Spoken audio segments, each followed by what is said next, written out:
ছোট কে বড়, ষড়যন্ত্র, নানান ব্যাখ্যা আসতেছে এবং ফ্যাসিস্ট আওয়ামী লীগ এবং ভারতীয় মিডিয়া এই জুলাই গণঅভ্যুত্থানকে শুরু থেকেই ডিফেমিং করে গিয়েছিল, বিরুদ্ধে অবস্থান নিয়েছিল। কিন্তু মাননীয় স্পিকার, দুঃখ লাগে যখন জুলাই গণঅভ্যুত্থানে আমাদের শরিক বা প্রধান স্টেক হোল্ডারও যদি বলি, রাজনৈতিক দল হিসেবে বিএনপি এবং এই সংসদে উপস্থিত আছেন তাদের সরকার দলীয় কিছু কিছু এমপি এই গণঅভ্যুত্থানের বিরুদ্ধে কথা বলছে। জুলাই গণঅভ্যুত্থান কি ডিজাইন ছিল না ষড়যন্ত্র ছিল মাননীয় স্পিকার ওনারা জানেন না। ওনারা জানেন না কে কিভাবে আন্দোলনে এসেছিল, কে কখন মারা গিয়েছে, স্নাইপার ছিল কি ছিল না ওনারা জানেন না। তো মাননীয় স্পিকার, তো যারা জানেন, যারা মাঠে ছিল তাদের থেকে জেনে নিতে পারেন উনি, কিন্তু এই ধরনের বক্তব্যের আমরা কঠোর নিন্দা এবং প্রতিবাদ জানাই। মাননীয় স্পিকার, আমরা আরো দেখি এই সরকার দলের বিএনপির সংসদ সদস্য যিনি জুলাই গণ অভ্যুত্থানে যারা মারা গিয়েছেন এবং তাদের সাথে পুলিশি হত্যাকাণ্ডের তুলনা করছেন। এই বয়ানটা আওয়ামী লীগের বয়ান এবং পুলিশের হত্যাকাণ্ড এটা নাকি হাজার ছাড়িয়ে যাবে, হাজারে প্রকাশ করতে হবে, এই ধরনের কথা তিনি টকশোতে গিয়ে বলে বেড়াচ্ছেন। আমরা মুজিব বাহিনীর মুক্তিযোদ্ধাদের ইতিহাস জানি, সেই গল্প আজকে বলবো না মাননীয় স্পিকার। তো কথায় কথায় মুক্তিযুদ্ধকে বিকৃত করা, মুক্তিযুদ্ধের সাথে জুলাই গণঅভ্যুত্থানকে তুলনা করার ষড়যন্ত্র এবং রাজনীতি মাননীয় স্পিকার আমরা কিন্তু ঠিকমতোই বুঝি। মাননীয় স্পিকার, মামলা বাণিজ্য 1499টা মামলা হয়েছে প্রথম আলো একটা রিপোর্টের অনুসারে 5ই আগস্টের পরে। এর মধ্যে প্রথম আলো 40টি মামলা খতিয়ে দেখেছে। প্রথম আলোর একটা অনুসন্ধানী রিপোর্টে মামলার বাদীদের 14 জন বিএনপির সাথে জড়িত। 21টি মামলার হওয়ার আগে পরে কোনো না কোনো আসামির কাছ থেকে অর্থ দাবি, অর্থ লেনদেনের অভিযোগ পাওয়া গিয়েছে। বাকি 19 মামলায় রাজনৈতিক, ব্যবসায়িক, পেশাগত, পারিবারিক দ্বন্দ্ব থেকে অনেককে আসামি করা হয়েছে বলে অভিযোগ করেছেন ভুক্তভোগী ব্যক্তি ও তাদের স্বজনরা। আমার কাছে নামগুলোও আছে, অনেকগুলো রিপোর্ট এসেছে বিএনপির কারা কারা তৃণমূলে এই অনেকগুলা ভুয়া মামলা করেছে, যে মামলায় যে আসল আসামি, যে গণহত্যাকারী তার নামও আছে, আবার একজন সাধারণ ব্যবসায়ী বা ব্যক্তিগত দ্বন্দ্ব আছে তার নামও আছে। এমনকি বিএনপির অনেক নেতাকর্মীরও নাম আছে, তার অন্য পক্ষ হলে, অন্য কোরাম হলে তাদের নামও সেই মামলায় ঢুকিয়ে দেওয়া হয়েছে। এই হচ্ছে মাননীয় স্পিকার মামলার সারা দেশে যে সাধারণ মামলাগুলো, এবং অন্তর্বর্তী সরকারের সময় স্বরাষ্ট্র মন্ত্রণালয় থেকে উদ্যোগ নেওয়া হয়েছিল এই মামলাগুলোকে স্ক্রুটিনি করা। স্বরাষ্ট্রমন্ত্রী ভালো বলতে পারবেন এখন কি অবস্থায় আছেন।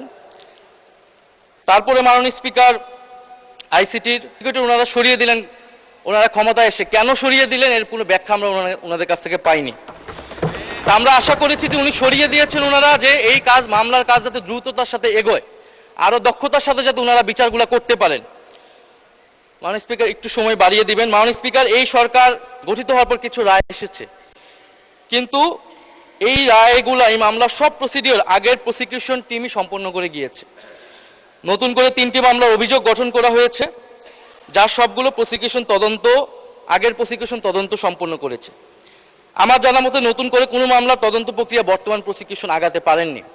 মাননীয় আইনমন্ত্রী হয়তো ভালো আমাদেরকে সঠিক তথ্যটা দিতে পারবেন। আমি যদি ভুল হয়ে থাকে আমি খুশি হব, যদি দ্রুততার সাথে আগায় এটা আমাদের সকলের জন্যই সুখবর থাকবে। মাননীয় স্পিকার, যদি জি, আপনাকে আর 2 মিনিট বাড়িয়ে দেওয়া হলো, ধন্যবাদ। মাননীয় স্পিকার, আমাদের একজন সংসদ সদস্য বলেছেন বিরোধী দলীয়, যে এই ট্রাইব্যুনাল দিয়ে বিচার সম্পন্ন করতে হলে দক্ষ বিচারক লাগবে, ট্রাইব্যুনাল বাড়াতে হবে। অন্তর্বর্তী সরকারের বাস্তবতা আমরা জানি, সেই সময় অনেক ধরনের চাপ ছিল, সরকারের সময় নির্ধারিত ছিল না, কিন্তু এই সরকার তো 5 বছরের জন্য নির্বাচিত সরকার। ট্রাইব্যুনাল নিয়ে তাদের পরিকল্পনা কি? এই ট্রাইব্যুনাল দিয়ে এই বিচার প্রক্রিয়া সঠিকভাবে সম্পন্ন করা যাবে না সঠিক সময়ের মধ্যে। ফলে প্রসিকিউশন টিমে দক্ষ আইনজীবী নিয়োগ এবং ট্রাইব্যুনাল বাড়ানো নিয়ে সরকারের কি পরিকল্পনা আমরা জানতে চাই। মাননীয় স্পিকার, আমাদের সরকার দলীয় জোটের একজন বন্ধু, উনি অনেক কথা বললেন, অন্তর্বর্তী সরকারের দায়টায় দিলেন। তো ওনারা এখন সরকারের পার্ট, প্রতিমন্ত্রী হয়েছেন, ওনাদের আন্দোলনের ফসল। তো জুলাই নিয়ে যতটুকু কাজ মাননীয় স্পিকার অন্তর্বর্তী সরকারই এখন পর্যন্ত করেছে, সেটাই আমরা এখন পর্যন্ত আছে, কিন্তু এটা পর্যাপ্ত আমরা এটাও বলি না। কিন্তু এই সরকার এর থেকে বেশি করে তারপরে কথা বলুক যে তারা জুলাই গণঅভ্যুত্থান নিয়ে কাজ করছে। বাজেটে ভাতা দেওয়া হয়েছে, এটা অন্তর্বর্তী সরকারের সময় সিদ্ধান্ত নেওয়া, তারা এবার এটা কন্টিনিউ করেছে, যেন তাদেরকে ধন্যবাদ দিচ্ছি। জাদুঘর, সেটাও অন্তর্বর্তী সরকারের সময় উদ্যোগ নেওয়া।